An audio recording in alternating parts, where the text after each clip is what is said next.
जी, test number 5 है बच्चे। Chapter number 14 का पहला टेस्ट बनता है। Magnetic effects due to current से लेके force on moving charge particle के टॉपिक तक का ये टेस्ट है।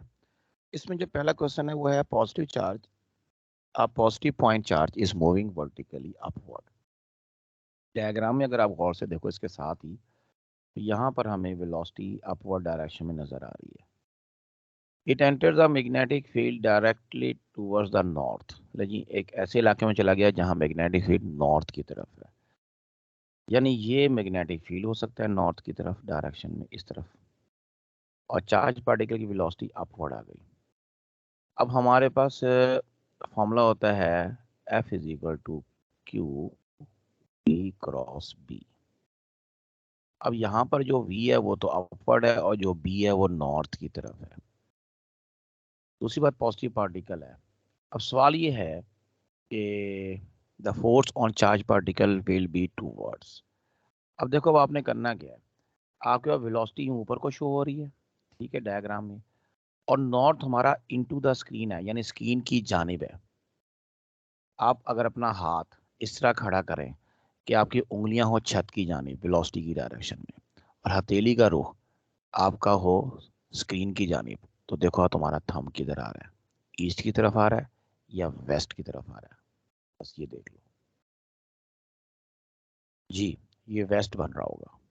आपका थंब आपके लेफ्ट साइड पर आ रहा है और डायग्राम में लेफ्ट साइड पर वेस्ट बन रहा है, तो ये वेस्ट हमारा इसका आंसर होगा। ये राइट हैंड रूल की एप्लीकेशन का सवाल था, जिस तरह मैं क्लास में भी बता रहा था।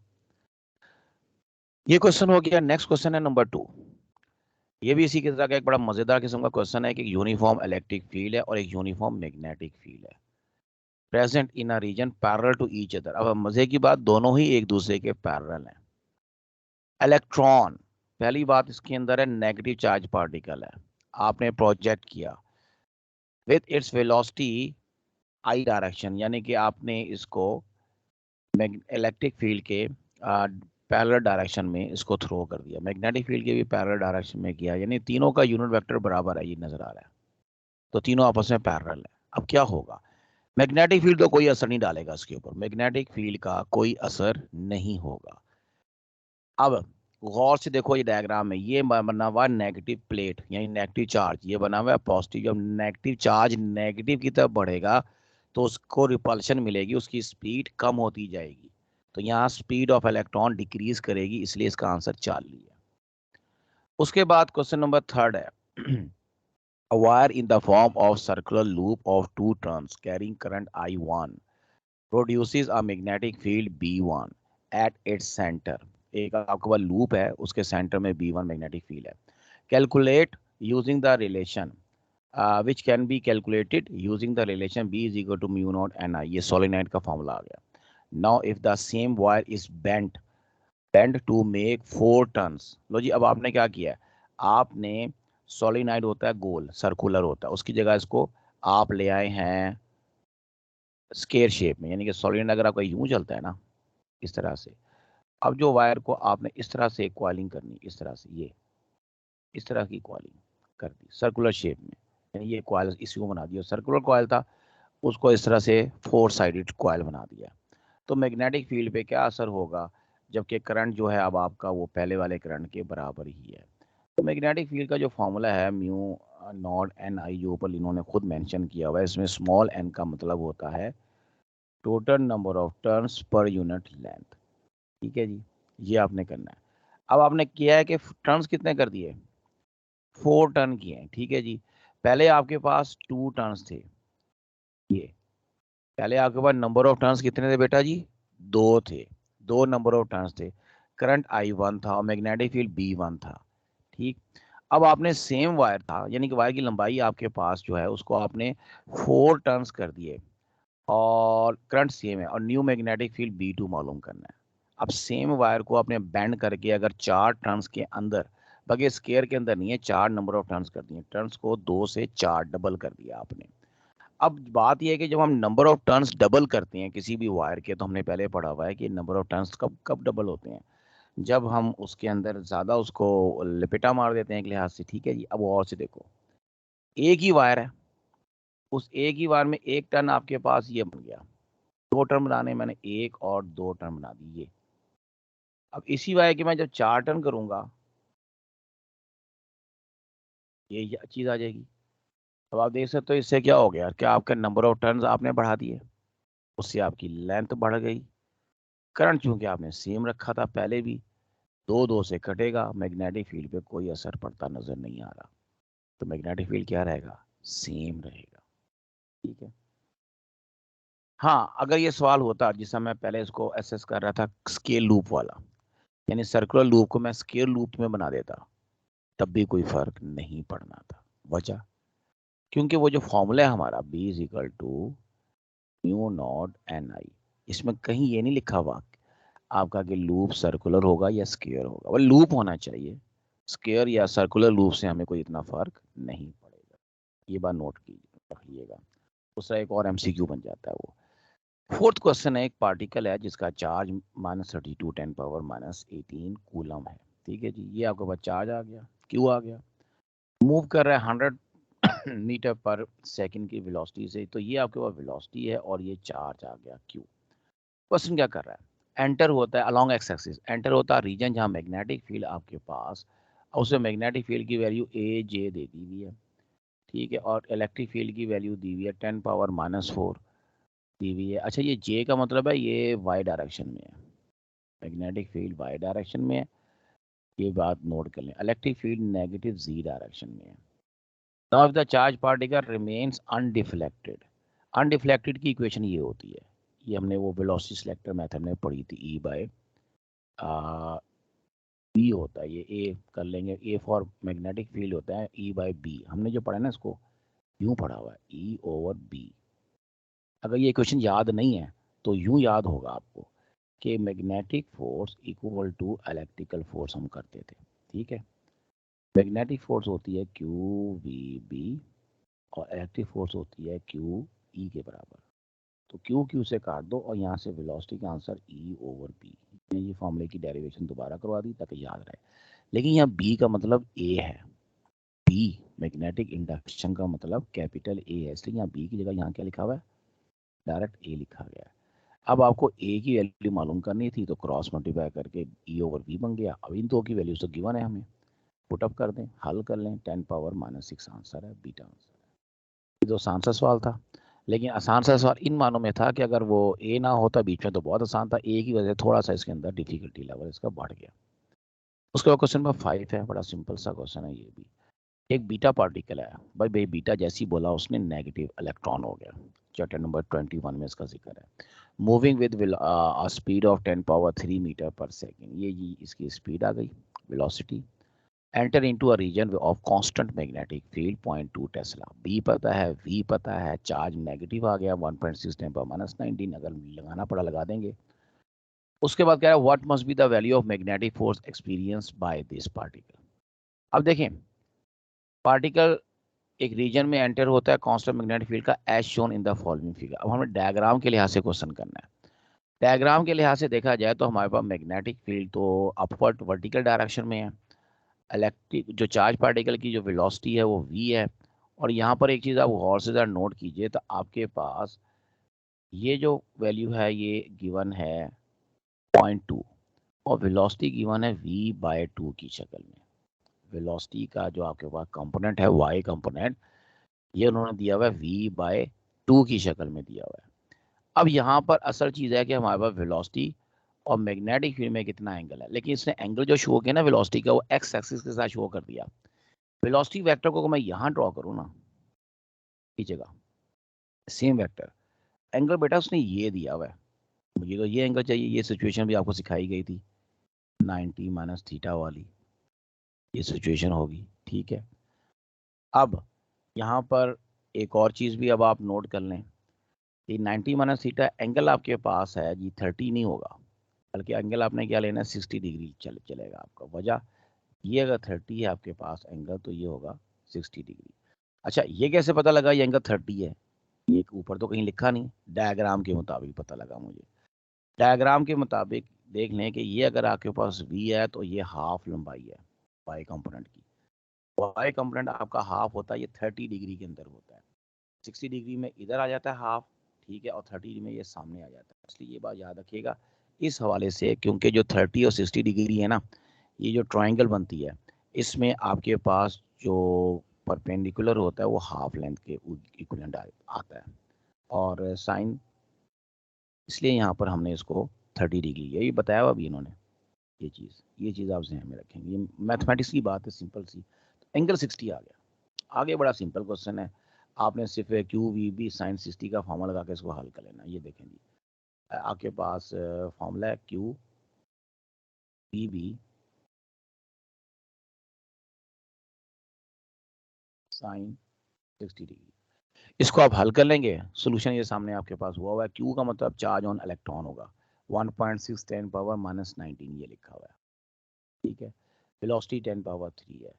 आगे आपके पास वो Q V B sine theta है, उसके ये पूरी वैल्यू पुटअप कर दें, इसको हल कर लीजिए तो जवाब आ जाएगा आपके पास ये वाला, दिस वन। और ये ऑप्शन लिखी हुई है आपके पास 40 के अंदर, 40 आपका आंसर होगा। बाकी कैलकुलेशन है, आसान काम है, लेकिन इस सवाल में टेक्निकल पॉइंट वही था, एक तो एंगल निकालने वाला और एक वो थीटा को सेट करने वाला। उसके बाद क्वेश्चन नंबर 6 है, इसके अंदर अगर आप देखेंगे मैग्नेटिक फील्ड है रिप्रेजेंटेड बाय वेक्टर। अब ये वेक्टर देखो जी डायरेक्शन में, ये वाला बी वेक्टर, के यूनिट वेक्टर से मुझे पता लगा, ये लिखा है के यूनिट वेक्टर। अच्छा, which compels a charged particle to have its momentum change at a rate of, ये आपके पास, और जो भी इसके यूनिट होंगे, ये क्या जी, rate of change of momentum है चार्ज पार्टिकल का 3I4J 10 power -10। The charge on the particle is found to be, ये चार्ज आ गया 10 power -14 coulomb, such that it is moving in XY plane, तभी IJ कंपोनेंट आ रहे हैं।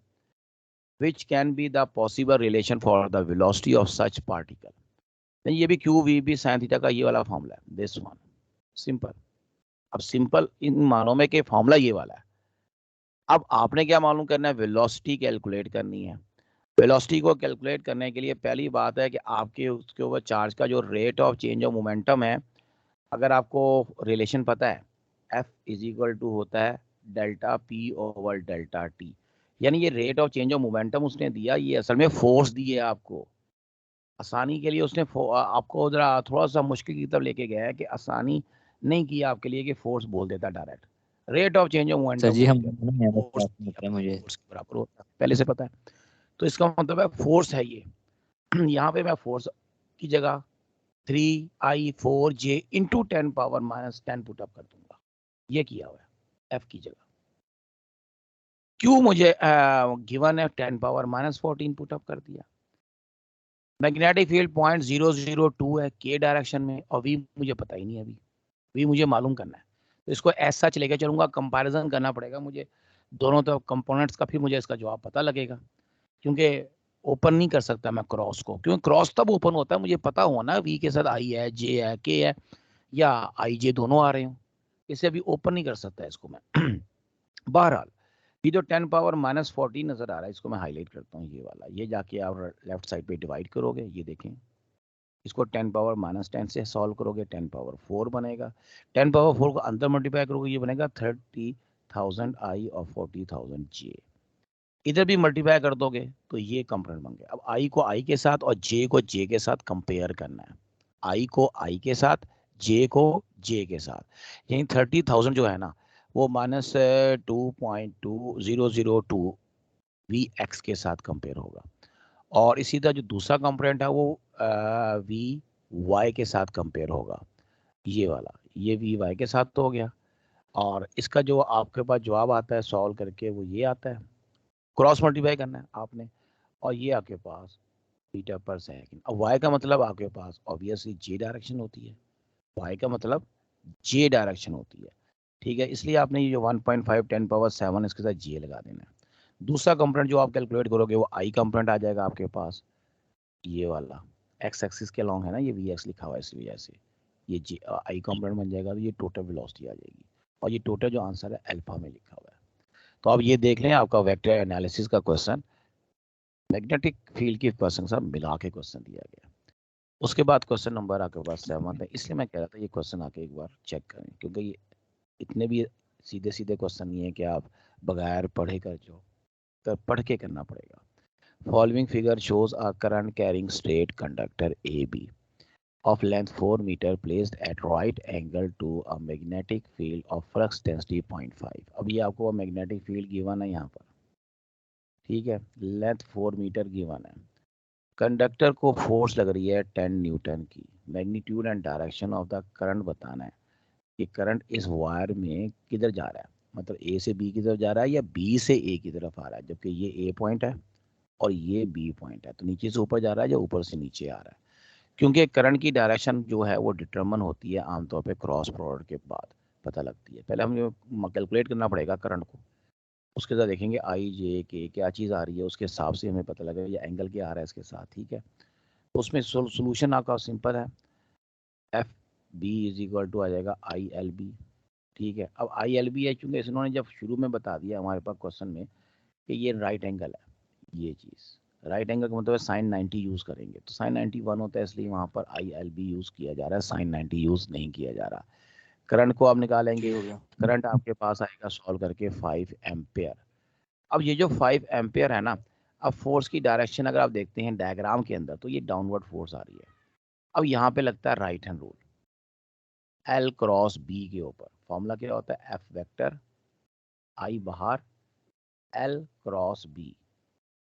अब फोर्स की डायरेक्शन जो हमें दी गई है, एक मिनट बेटा ये ज़रा एप्लीकेशन बंद हो रही है, ये मैं अभी ऑन करता हूँ उसके बाद शेयर करता हूँ, अभी गायब हो जाएगी स्क्रीन आपकी, ज़रा जस्ट अ मिनट।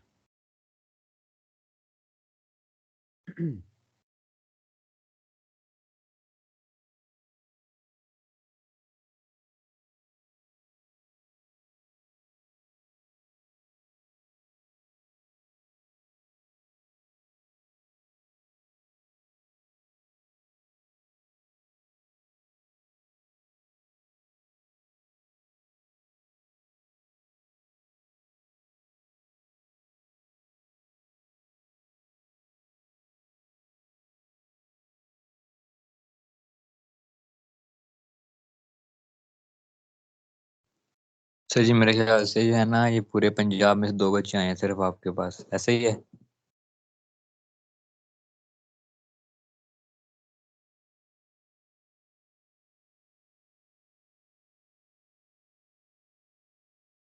हेलो, आवाज आ रही है सर जी?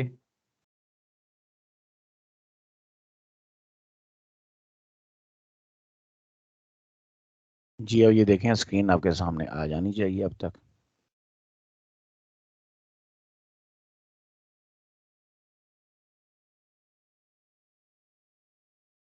तो मैं बात कर रहा था, हम यहाँ लगाएंगे राइट हैंड रूल, क्योंकि फॉर्मूला है आई एल क्रॉस बी का, ये फॉर्मूला होता है हमारे पास। अब यहाँ जब आप राइट हैंड रूल लगाओगे ना, तो अब आप राइट हैंड रूल कैसे लगाओगे, अब ये सीखो, ये डायग्राम को जरा फोकस करो।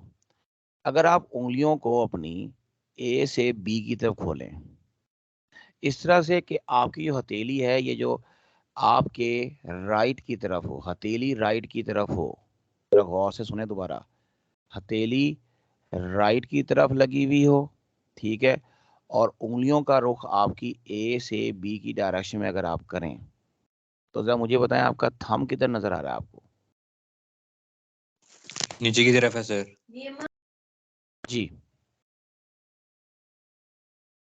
दोबारा सुने, हाथ को आपने रखना है इस, ये जो रॉड ए बी नजर आ रहा है इसको मैं हाईलाइट करता हूँ, एक मिनट ठहरें, सर आवाज ये आ रही रॉड है? है दिस वन, ठीक है, और ये रॉड रखी हुई है हमारे पास एट राइट एंगल। अभी तो ये तिरछी नज़र आ रही है आपको फिलहाल इस डायग्राम के अंदर, लेकिन अगर आप ऊपर पढ़ते हैं ऊपर लिखा हुआ है following figure shows a current carrying straight conductor A B of length 4 placed at right angle to the direction of magnetic flux. इसका मतलब है ये जो रॉड है इसका एंगल मैग्नेटिक फील्ड के साथ 90 डिग्री है। अब ये 2D फिगर बनी हुई है लेकिन ये 3D के अंदर आपका क्वेश्चन है।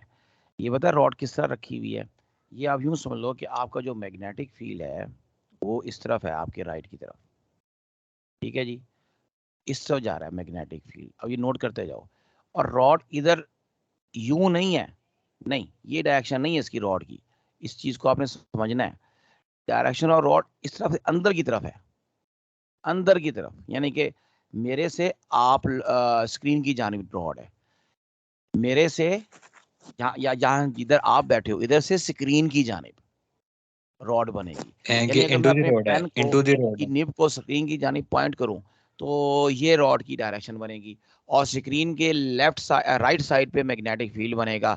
अब अगर मैं इस तरह से अपने हाथ को खोलता हूं कि मेरी उंगलियां, बल्कि आप यूं करें अपनी उंगलियों को स्क्रीन की जानिब लेकर आए, उंगलियों को लेके आए स्क्रीन की जानिब, ठीक है जी, स्क्रीन की जानिब उंगलियों का रुख होना चाहिए, और आपके हथेली का रुख होना चाहिए आपके राइट की जानिब। तो देखें थंब किधर आ रहा है, डाउनवर्ड या अपवर्ड। इस तरह करोगे तो ज्यादा बेटर समझ आ जाएगी जी। डाउनवर्ड। उंगलियों को रखो स्क्रीन की जानिब, इनटू द स्क्रीन, उंगलियों का रुख इनटू द स्क्रीन होना चाहिए, और हाथ को जरा घुमाकर अपने राइट की तरफ को, तो आपका थंब नीचे फर्श की तरफ जाना चाहिए, थंब नीचे डाउनवर्ड आ रहा है सर। फर्श की तरफ जाना चाहिए, यानी डाउनवर्ड डायरेक्शन में ये फोर्स नजर आएगी। तो ये जो हेलो डायग्राम सर, आपको नजर आ आवाज आ रही है रही ये है? असल में इनटू द प्लेन है, क्योंकि 90 डिग्री से मुझे पता लगता है। अब थोड़ा सा डायग्राम उन्होंने कंफ्यूजिंग बनाई है इसी वजह से कि बच्चा डिस्ट्रैक्ट हो। आप डायग्राम के लिहाज से चलोगे फिर आपका जवाब नहीं मिलेगा। आपको ये जो फिक्रा लिखा है ना, प्लेस एट राइट एंगल, उसके लिहाज से चलना है। यानी इसको अगर मैं रॉड को इनटू द प्लेन शो करूं तो इनटू द प्लेन आपको पता है कि आप शो करते हो आमतौर पर क्रॉस के साइन से, तो यहाँ पे रॉड के लिए क्रॉस का साइन इस्तेमाल होगा। ये देखो, ये अगर मैग्नेटिक फील्ड है तो रॉड के लिए ये क्रॉस इस्तेमाल होगा। ये क्रॉस शो कर रहा है कि करंट इनटू द प्लेन जा रहा है, यानी in the direction of A to B, इसलिए बीटा जवाब हम इसमें कंसीडर करेंगे। आगे चलें जी। सवाल ये सिंपल सवाल है, ये इतना कोई मुश्किल नहीं है, आप कर भी सकते हो। 500 नंबर ऑफ टर्न्स हैं, लंबाई 40 सेंटीमीटर है, 100 पे डिवाइड कर देना, या 10 इंटू 10 पावर माइनस 2, ठीक है जी। 10 पावर माइनस 2 के साथ मल्टीप्लाई कर दो। करंट आपको 0.5 एम्पियर है। मैग्नेटिक फील्ड इनसाइड सॉलिनोइड, ये जी आपके पास फॉर्मूला है, बस वैल्यू पुटअप करके हल करना है और कुछ नहीं करना है, ये जवाब आ जाएगा।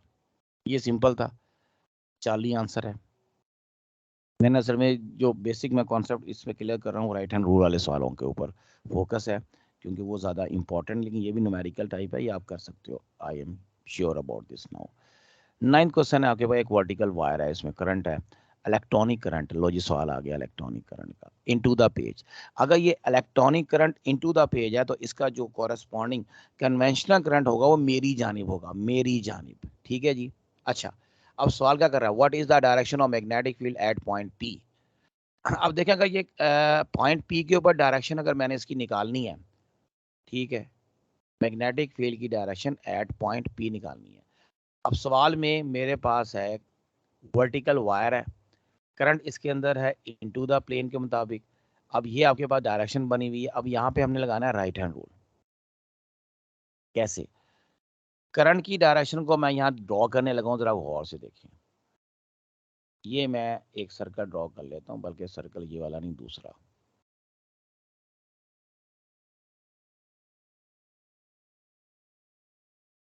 ये जी मैग्नेटिक फील्ड का सर्कल आ गया, ठीक है। अब करंट कौन सा है, इलेक्ट्रिक करंट है, इलेक्ट्रिक करंट, इलेक्ट्रॉनिक नहीं, electric current into the plane. Electric है तो क्रॉस ही ले लेंगे। अब आपने यहाँ पे लगाना है right hand rule. Right hand rule कैसे लगाओगे, ये मैंने सिचुएशन सिखा रखी है क्लासेस में। आपने अपने थंब को रखना है इनटू द स्क्रीन और उंगलियों को घुमाना है। थंब होना चाहिए इनटू द स्क्रीन और उंगलियां घुमाएंगे, तो उंगलियां जब आप घुमाएंगे तो आपका जो मैग्नेटिक फील्ड की डायरेक्शन है वो ये वाली बनेगी, क्लॉकवाइज। अब ये नॉर्थ का एंड ऊपर है, साउथ का एंड नीचे, और यही पॉइंट पी है। तो यहाँ पे जो आप टेंजेंट ड्रॉ करोगे वो इस डायरेक्शन में आएगा आपके पास, मैग्नेटिक फील्ड को शो करेगा। और ये डायरेक्शन किसके लिए है, वेस्ट के लिए है। इसका मतलब मैग्नेटिक फील्ड वेस्ट की जानिब होगा। लेकिन अगर ये क्वेश्चन इलेक्ट्रॉनिक होता, इलेक्ट्रिक की जगह इलेक्ट्रॉनिक, तो मैंने वो भी सिचुएशन सिखाई हुई है, उसमें डायरेक्शन ऑपोजिट होती, ईस्ट की तरफ आ जाता आंसर। ये बातें सीख लें। 10th क्वेश्चन है, मैग्नेटिक फील्ड है inside a solenoid is capital B if the solenoid is cut into 10 equal parts. मैं बताया हुआ 2 पार्ट हो, 10 पार्ट हो, 20 पार्ट हो, कोई फर्क नहीं पड़ता। इससे जवाब बी ही रहेगा, अल्फा आंसर है। 11th क्वेश्चन है जी, if the electron, अब यहाँ इलेक्ट्रॉन आ गया negative particle, is projected in a region where there is a uniform magnetic field in such a way that it has both component of its velocity। लो जी, जब दो component हो जाए ना velocity के तो ये हेलिकल पाथ बन जाता है। सिंपल सी बात है। जब कभी आपका कोई भी चार्ज पार्टिकल किसी मैग्नेटिक फील्ड में 90 एंगल पे जाता है तो सर्कुलर पाथ बनाता है। 90 के अलावा एंगल पे जाता है 0-90 के इन बिटवीन, अच्छा 0 एंगल पे जाएगा कोई चक्कर नहीं, स्ट्रेट लाइन होती है। और 0-90 के इन बिटवीन एंगल आ जाए जिसमें एक्स एक्सिस और वाई कंपोनेंट दोनों हो जाते हैं, एक्स कंपोनेंट और वाई कंपोनेंट, तो उसमें हेलिकल पाथ बनता है। उसके बाद आता है क्वेश्चन नंबर 12। ये भी बड़ा सिंपल है, आपको क्लासेस में भी डिस्कस किया हुआ है। ये आपके पास एक बना हुआ है एरिया बना हुआ है, उसमें मैग्नेटिक फील्ड गुजर रहा है, आपने टोटल फ्लक्स निकालना है। तो total flux n number of coils के लिए, n टर्न्स के लिए, n टर्न्स क्योंकि यहाँ लिखा हुआ है n टर्न्स का लफ्ज, ये देखें NBA होगा फॉर्मूला 40। ये तो सिंपल था। एक केबल है जिसमें करंट 100 एम्पियर है और अपवर्ड है, ये मैग्नेटिक फील्ड प्रोड्यूस होती है 1 मीटर नॉर्थ की तरफ विल बी, तो B is equal to mu naught over 2 I over 2 pi R का फॉर्मूला ये वाला। इसमें बस वैल्यू पुटअप करें, आंसर ये आ जाएगा। अब डायरेक्शन बतानी है। टेस्ला तो यूनिट हो गया, वेस्ट की तरफ डायरेक्शन बन रही है इसकी। अब ये सवाल उठता है जी वेस्ट की तरफ कैसे डायरेक्शन बन रही है? वेस्ट की तरफ इस तरह बनेगी कि अभी हम लोगों ने एक सवाल वो पीछे किया, नॉर्थ ईस्ट वेस्ट साउथ वाला।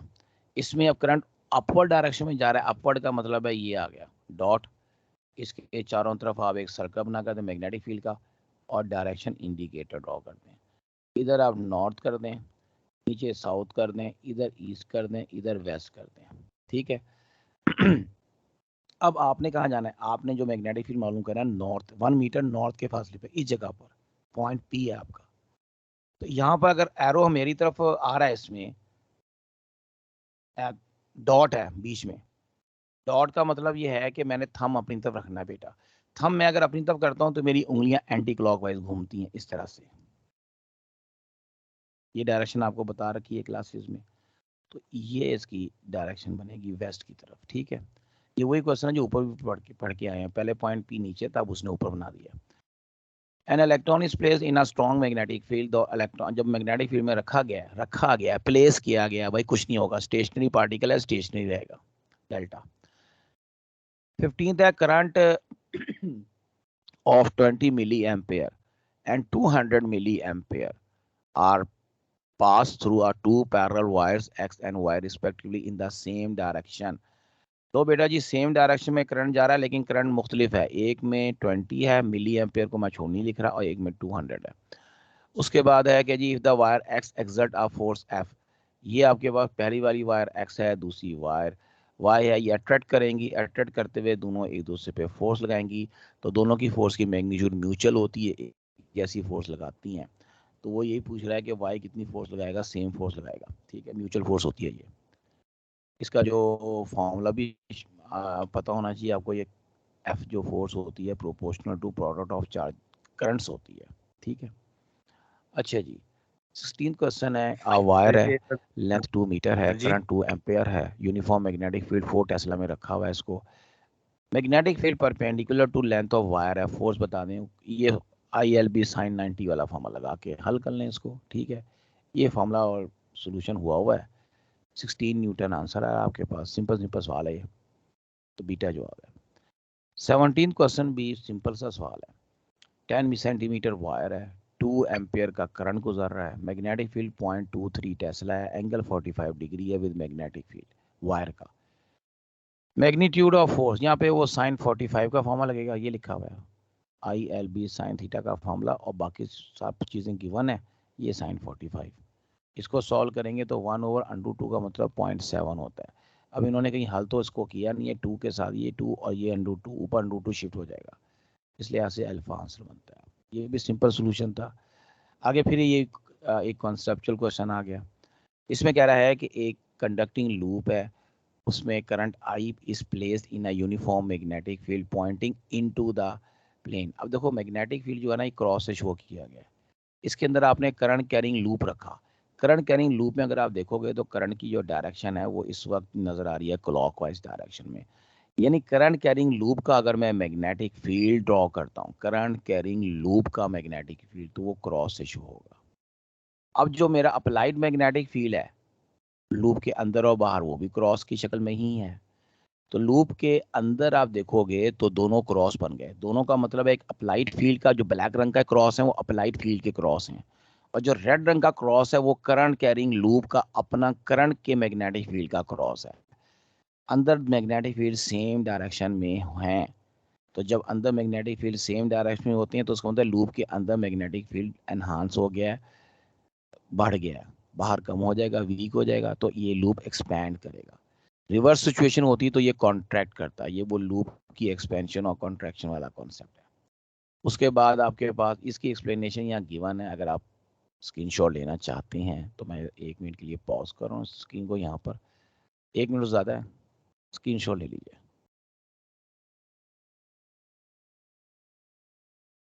इतने में मैं अगला सवाल पढ़ भी देता हूँ। 19th क्वेश्चन है, if an iron core is taken out from a current carrying coil. तो iron core magnetic field enhance करता है, तब कोर को बाहर निकाल देंगे, मैग्नेटिक फील्ड डिक्रीज कर जाएगा। बीटा जवाब है इसका, सिंपल। उसके बाद है 20th, an electron is passing through a region where it experiences perpendicular electric and magnetic forces. दोनों फोर्सेस परपेंडिकुलर हैं, तो आपने क्या करना है, लॉरेंस फोर्स निकालनी है। तो भाई इनका वो लगा दो इनके ऊपर pythagoras थ्योरम वाला फार्मूला, ये वाला। ये 12 समझ लो, ये 5, तो ये लॉरेंस फोर्स आ जाएगी, नेट फोर्स होगी इनकी। तो 12 का स्केयर, 5 का स्केयर, अंडर रूट, तो 144, 25, 169 का रूट 13 आंसर आ जाता है। लेकिन 13 को टिक कर दें, 40 आंसर है।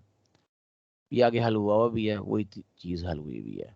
उसके बाद 21st है, अ लॉन्ग स्ट्रेट वायर है is carrying a current of 4 ampere.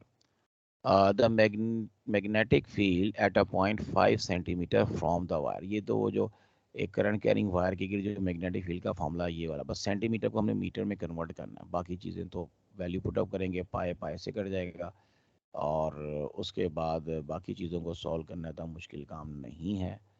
ये जो 8 है और ये 5 है, डिवाइड होंगे 1.6 दे देगा, आंसर आएगा 10 पावर गाजेस में लिखना है। तो आपको पता होना चाहिए 10 पावर -4 टेस्ला 1 गास के बराबर होता है। तो 10 पावर -4 में शिफ्ट करेंगे, आंसर आ जाएगा 16। आपके पास गाजेस में चला जाएगा ये वाला आंसर। बस सिंपल सा ये सवाल था। उसके बाद आपके पास आ जाएगा, अच्छा ये 16 है, 0.16 नहीं 16 है, ये नोट रख। What happened to the magnetic field produced by a solenoid if the number of turns of solenoid और current दोनों को डबल कर दें? फॉर्मूला आपके पास जो होता है B is equal to mu naught small N I वाला याद किया हुआ है, लेकिन इसको हम capital N over L I में आप शिफ्ट कर सकते हैं। जब आप नंबर ऑफ टर्न्स को यहाँ पे per unit length, if the number of turns of the solenoid and its current are doubled while its length is quadruple, length को 4 गुना बढ़ा दिया, तो बेटा जी नंबर ऑफ टर्न्स डबल करेंगे तो इसका मतलब है ये बन जाता है 2n 2i और नीचे 4l। फर्क को नहीं पड़ा, घूम घाम के वही जवाब आएगा। ठीक है, रिमेन सेम। 23rd कह रहा है सोलिनॉइड है, 15 सेंटीमीटर लॉन्ग है, 300 नंबर ऑफ टर्न्स है, करंट 5 एम्पियर का है। What is the magnetic field outside the solenoid? Outside the solenoid you know कि मैग्नेटिक फील्ड जीरो लिया जाता है, बड़ा वीक होता है लेकिन जीरो लिया जाता है। ठीक है जी, जीरो लेंगे यहाँ पर जवाब, उसके बाद डेल्टा जवाब लेंगे। उसके बाद 24th भी आसान सा है, अल्फा पार्टिकल। अल्फा पे जो चार्ज होते हैं ना, जैसे अल्फा लिखा है इन्होंने यहाँ पर, अल्फा को पढ़ते ही, क्योंकि ये क्वेश्चन है ज़्यादातर चार्ज पार्टिकल पे लगने वाली फोर्सेस का, तो Q बराबर है 2E हो जाएगा। ये राइट एंगल पे जा रहा है मैग्नेटिक फील्ड के साथ, 1 टेस्ला का, स्पीड 10 पावर 7 है, फोर्स बता दें तो QVB का फॉर्मूला लगा दें और Q की जगह 2E लगा के सॉल्व कर लें। 3.2 10 power -12 is your answer, alpha.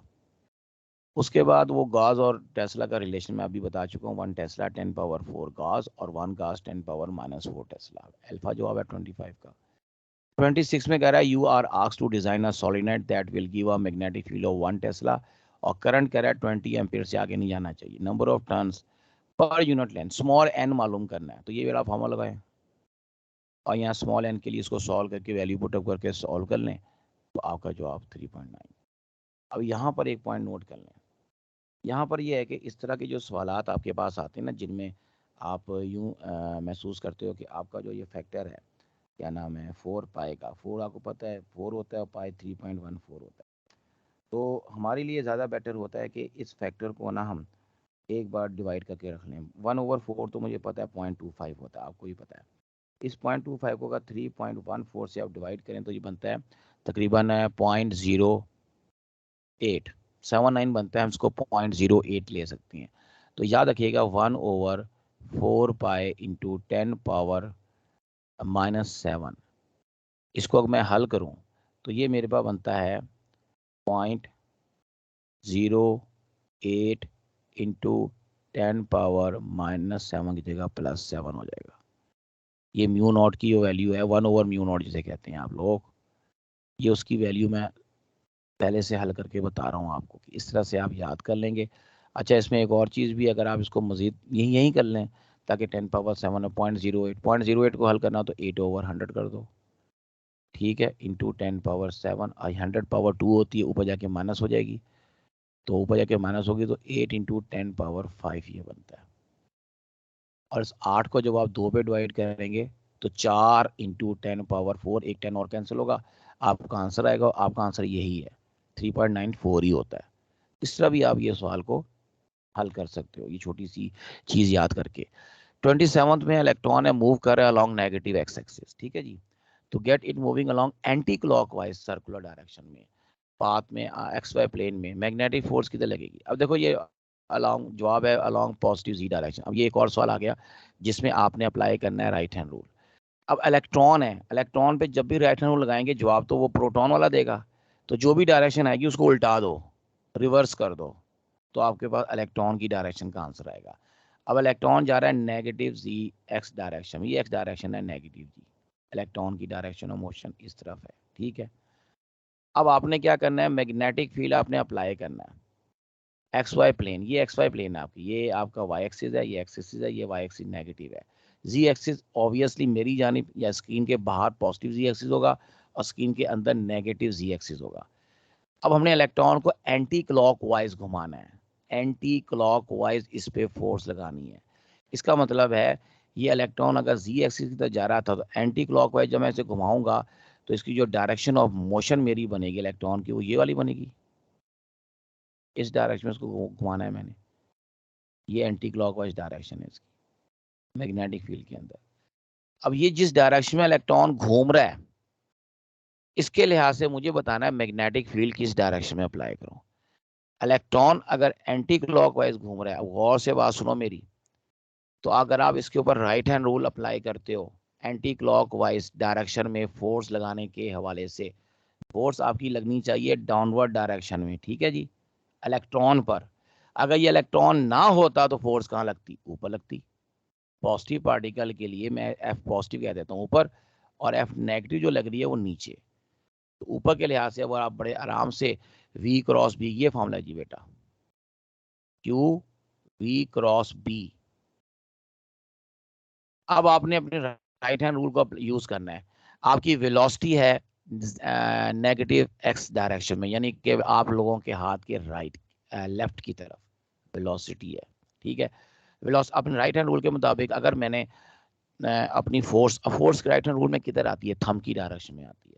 Thumb को जरा छत की तरफ कर दें, थंब को छत की तरफ कर दें, उंगलियों का रुख अपने लेफ्ट साइड पे करें तो हथेली आपके चेहरे की तरफ आ जाएगी, हथेली आपके चेहरे की तरफ आ जाएगी, यानी पॉजिटिव जी डायरेक्शन। और यही आपका आंसर है, अलोंग पॉजिटिव जी डायरेक्शन, ये देखें, ठीक है जी। इस तरह करना है सवाल को। मैंने इलेक्ट्रॉन के लिए नहीं मैंने अप्लाई किया, मैंने लेट कर लिया कि ये इलेक्ट्रॉन अगर नहीं है पॉजिटिव पार्टिकल होता तो मेरा आंसर ऊपर आना था फोर्स का। फिर जैसे ही मैंने लगाया रूल मेरा जवाब आ गया फौरन ही। अगर मैं इलेक्ट्रॉन के लिहाज से लगाता तो मेरी हथेली चली जाती इनटू द प्लेन, स्क्रीन की तरफ जाती, फिर मुझे जवाब आउट ऑफ स्क्रीन लेना पड़ता। इनटू द स्क्रीन नेगेटिव जी डायरेक्शन है, आउट ऑफ स्क्रीन पॉजिटिव जी डायरेक्शन है। आई थिंक बात समझ आ गई होगी। उसके बाद ये भी वही एक्सप्लेनेशन है, थोड़ा सा इन्होंने मैं आम तो भाई डायग्राम बनाता हूँ तो मैं इस तरफ बनाता हूँ क्योंकि जिक्र हो रहा है नेगेटिव का, जी डायरेक्शन का, ठीक है जी। नेगेटिव एक्स डायरेक्शन का। तो मैं इस फोर्स को, इन्होंने ये बस राइट पे बनाया हुआ है, इतना फर्क किया हुआ है। 28 में प्रोटॉन है, एंटर होता है मैग्नेटिक फील्ड में, 3 वेबर पर मीटर स्क्वायर मैग्नेटिक फील्ड है, 30 डिग्री एंगल है, वेलोसिटी पता है, क्यू वी बी का फॉर्मूला लगाना है बस हमने, साइन थीटा साइन 30 के हवाले से, सीधा सीधा ये फॉर्मूला है और ये सीधा सीधा इसका जवाब है 40। इसमें कोई मुश्किल पना नहीं था। ये आपके पास वो फॉर्मूला है जो जब आप force on a single charge particle को ड्राइव करते हो ना, तो जो टोटल फोर्स निकालते हो ऑल द पार्टिकल, ये अब आपके पास यहां से पता लगेगा। Magnetic force on a current carrying conductor of length L carrying total number of charge particle NaL, और यहाँ पे QNaL आएगा बस, ये जवाब है आपका। ठीक है। 30th में कह रहा है magnetic force on an electron travelling with velocity, आपको पता है परपेंडिकुलर टू मैग्नेटिक फील्ड, यहाँ पे QVB का ये वाला या EVB का फॉर्मूला लगा दें बस, आंसर आएगा अल्फा सॉल्व करके।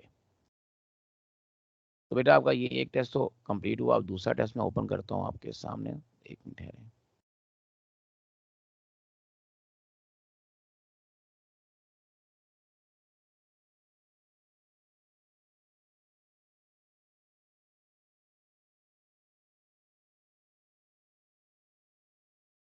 ये जी टेस्ट नंबर 6 है।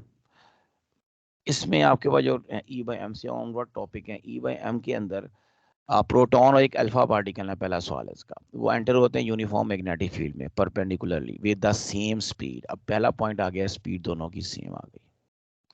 लेकिन एक और पॉइंट है, एक प्रोटॉन है और एक अल्फा पार्टिकल। देखो जब भी ये लफ्ज आएगा तो चार्ज ऑफ प्रोटॉन E होता है, charge of alpha particle 2E, mass of proton अगर m लिया जाए तो mass of alpha particle 4m लिया जाता है। ये बात याद रखना। अच्छा आगे चलते हैं। प्रोटॉन टाइम ले रहा है 50 माइक्रोसेकंड टू मेक 10 रेवोल्यूशन। यहाँ से टाइम पीरियड की बात आ गई। Then periodic time for the alpha particle would be. अब अल्फा पार्टिकल के लिए आपको टाइम पीरियड मालूम करना है इलेक्ट्रॉन के टाइम पीरियड की हेल्प से। तो पहली चीज़ ये है कि जब आप इलेक्ट्रॉन के टाइम पीरियड की बात करोगे तो आपके पास टाइम पीरियड का जो फॉर्मूला है, आप कहोगे ये फॉर्मूला मैंने आपको, आप जो जब पढ़ते हो तो ये फॉर्मूला आपको बताया जाता है। असल फॉर्मूला आपके पास आर का होता है, mv/QP, ये आप सबको पता होगा। v की जगह हम लगाते हैं R omega, R omega over QB, और ओमेगा की जगह आप लगाओगे mr/2π/T, और यहाँ पे QB आएगा। आर कट जाएगा और T उधर R की जगह चला जाएगा, तो ये फॉर्मूला डेवलप हो जाता है। ये फॉर्मूला बता रहा है कि आपका जो टाइम पीरियड है वो Q और M की रेशियो, M और Q की रेशियो के प्रोपोर्शनल है। इसका मतलब है जब आप यहाँ पे लगाओगे अल्फा पार्टिकल के लिए टाइम ओवर प्रोटॉन का टाइम, तो इधर आएगा अल्फा की मैस ऊपर आएगी, प्रोटॉन की मैस नीचे आएगी। अल्फा, अब इनवर्स रिलेशन के लिहाज से अल्फा का चार्ज नीचे आएगा, प्रोटॉन का चार्ज ऊपर आएगा।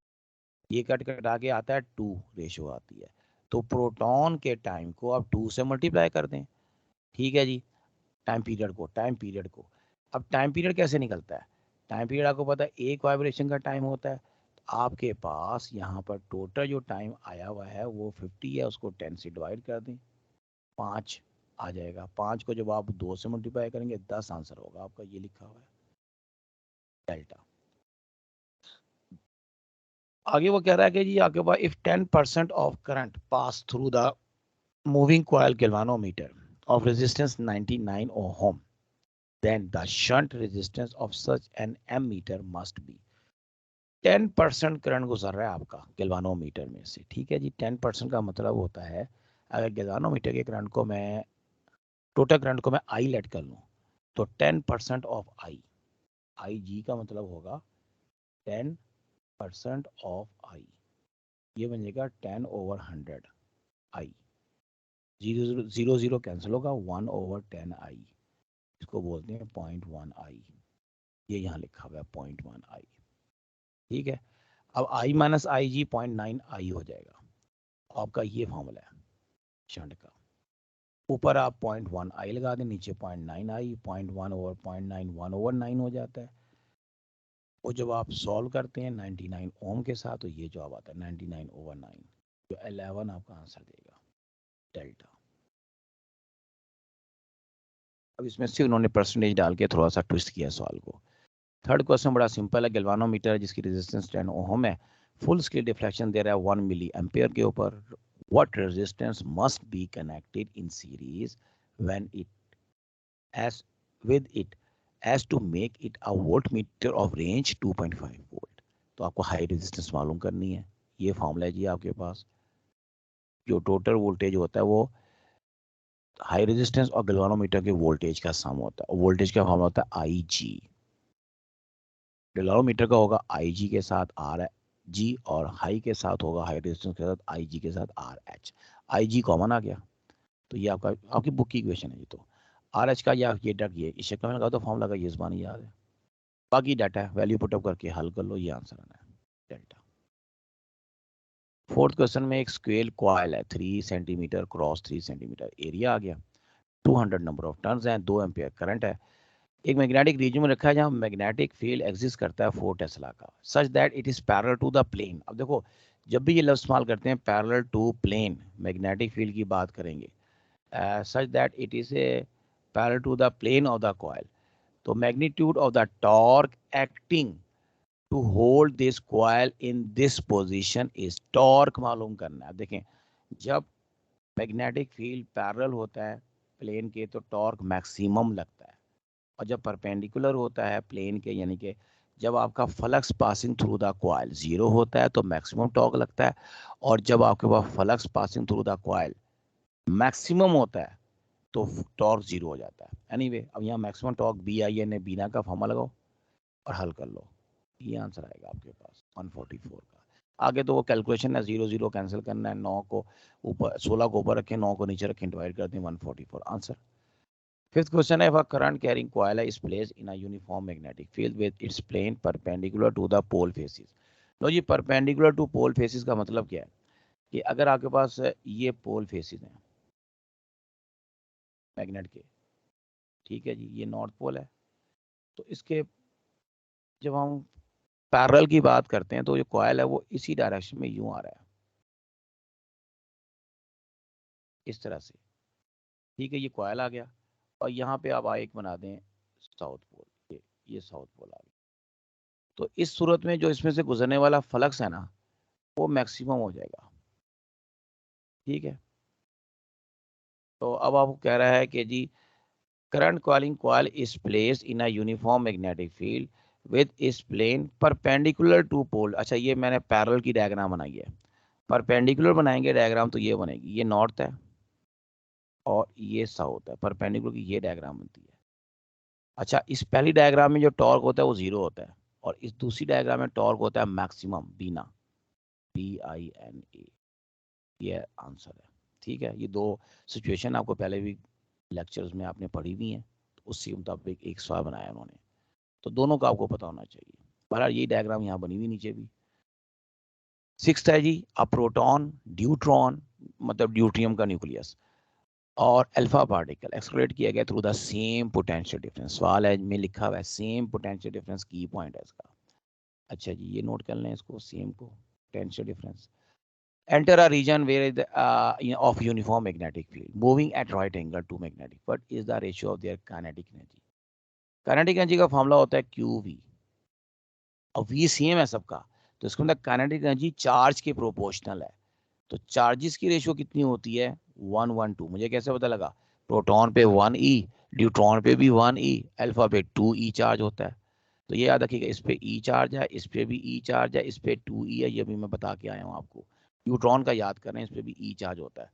उसके बाद अगला क्वेश्चन है, इसमें भी डायग्राम बनी हुई है सेवंथ के अंदर, आपको करंट कैरिंग लूप है is placed in between the poles of a magnet as shown in the figure below, the direction of current flowing is also shown in the figure with respect to the axis the while loop will tend to rotate। अब ये देखना है किस direction में rotate करेगा, ये अब आप देखोगे तो इसमें जो डायरेक्शन ऑफ करंट है वो ऊपर से नीचे है, इस साइड पर राइट साइड पे, और लेफ्ट साइड पे नीचे से ऊपर जा रहा है, ठीक है जी।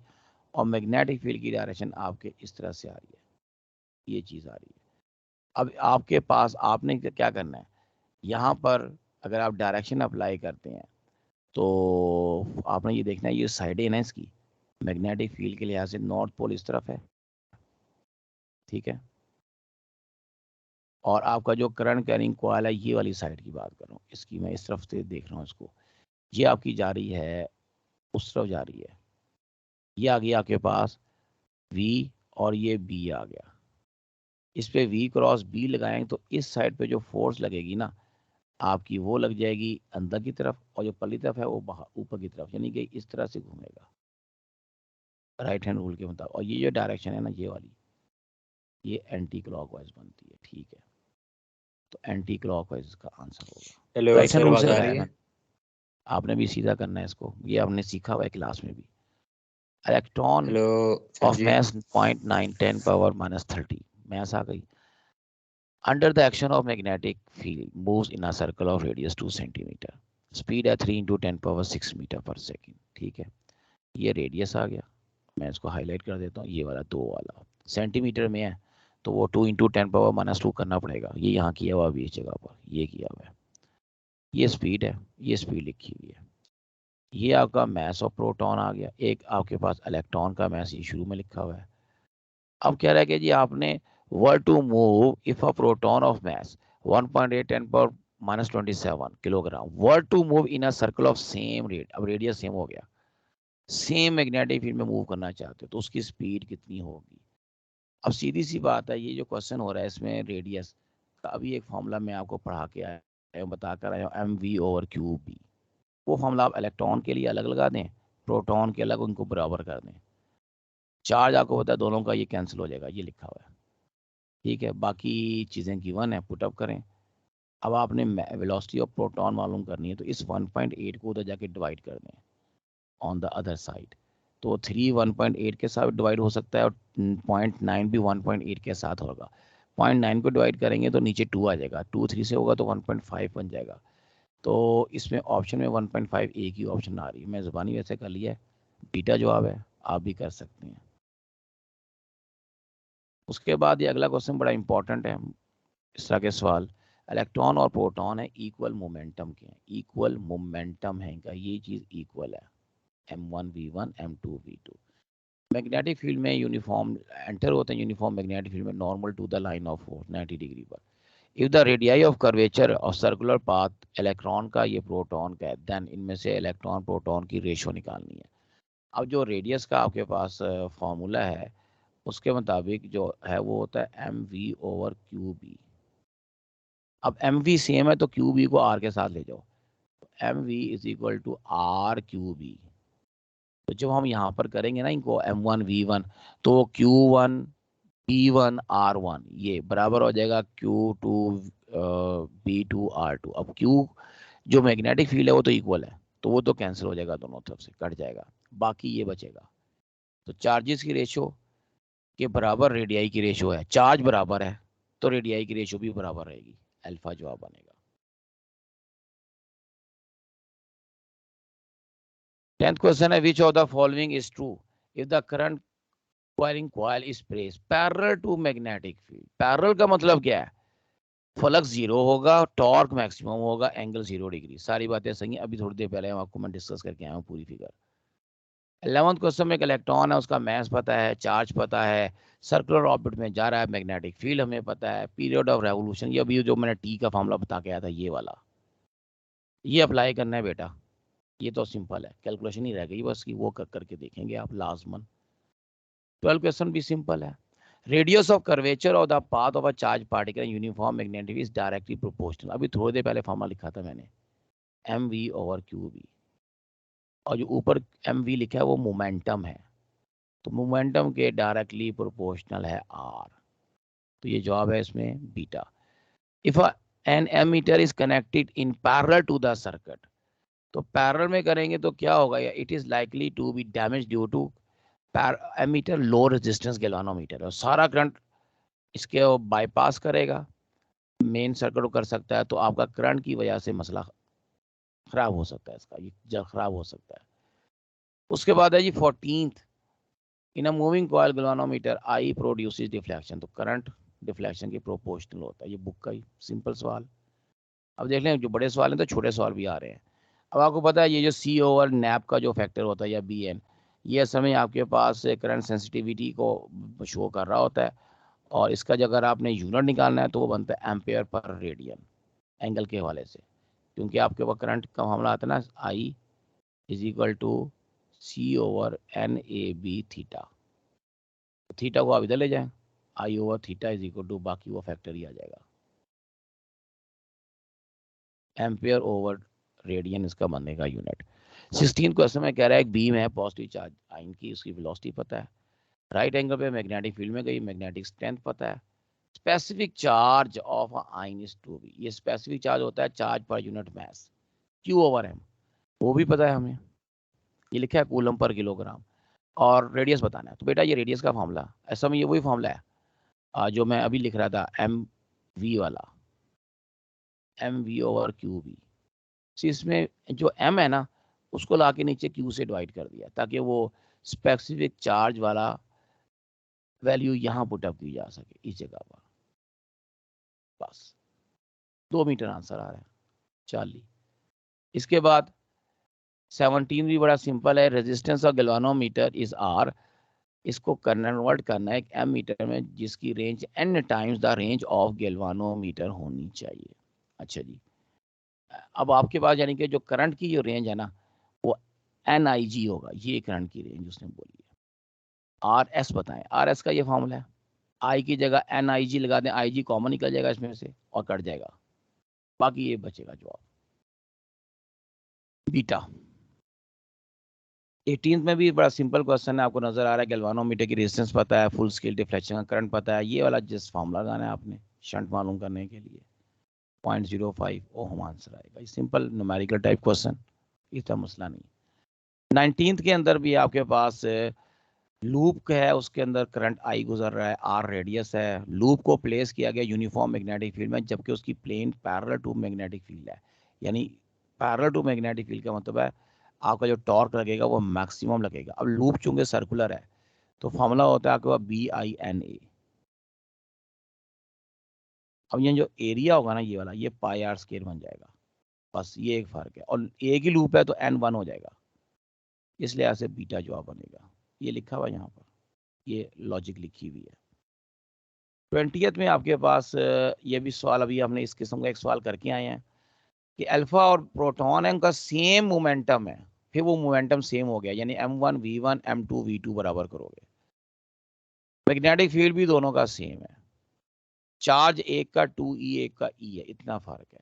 तो बेटा ये फॉर्मूला बनेगा, इसमें चार्ज इक्वल कर दें या चार्ज की वैल्यू 2e और e पुटअप कर दें, मैग्नेटिक फील्ड इक्वल करके काट दें, ये काट दिया गया, e भी कट जाएगा ये वाला, बाकी जवाब 1/2 आएगा सॉल्व करके।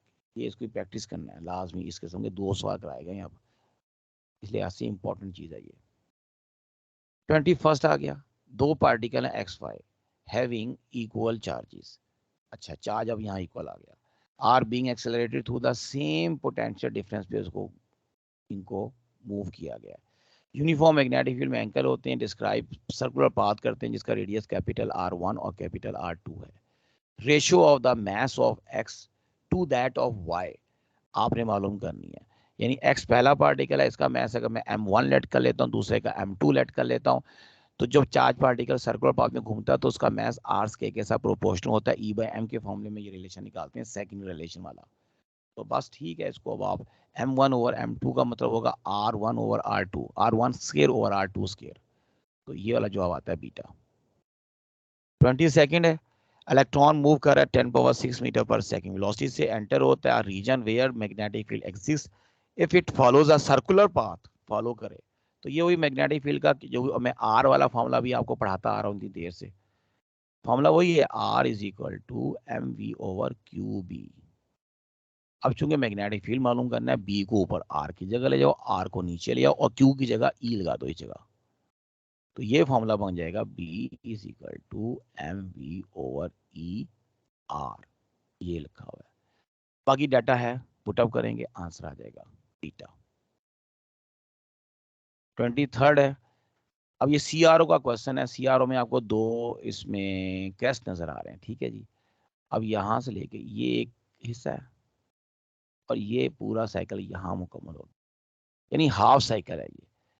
अब वो कह रहा है कि जी इसमें जो वोल्टेज डिवीजन है वो 1 वोल्ट को शो कर रही है, और टाइम डिवीजन जो आपके वोल्टेज डिवीजन होती है ये वाली वाई एक्सिस के लॉन्ग, और टाइम ये एक्स एक्सिस के लॉन्ग होता है 2 सेकंड है पर डिवीजन।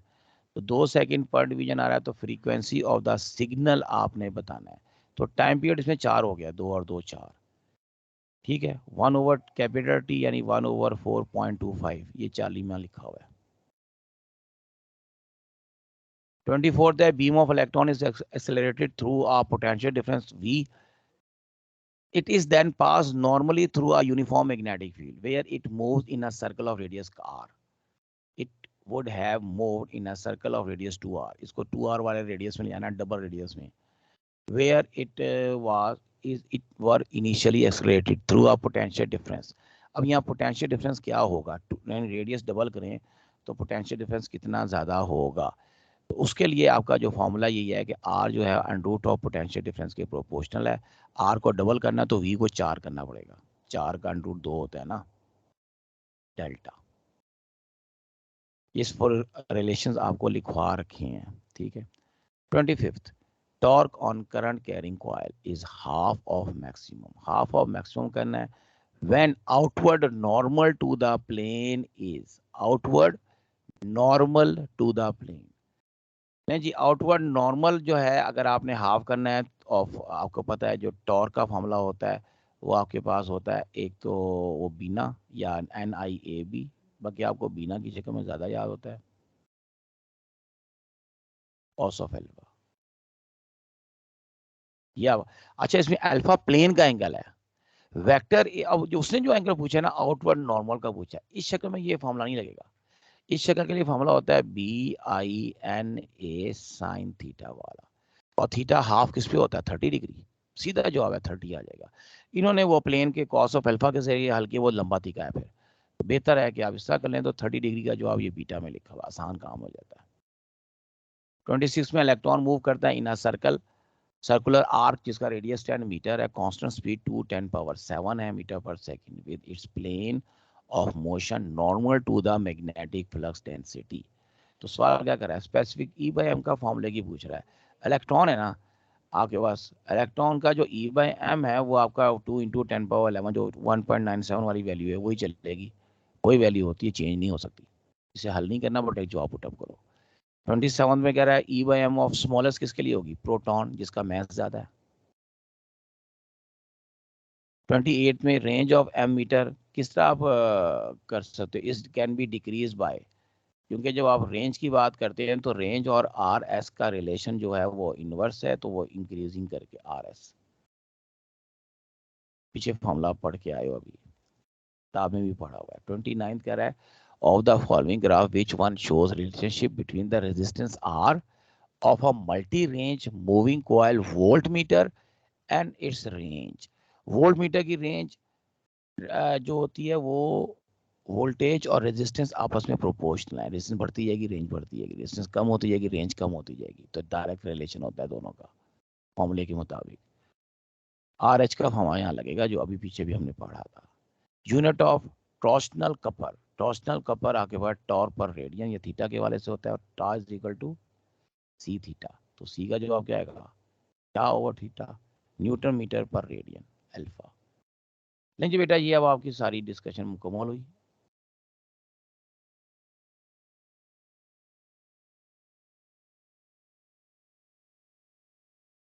चलें जी, नेक्स्ट तक के लिए अल्लाह हाफिज। कोई सवाल है तो आप कर सकते हैं जी।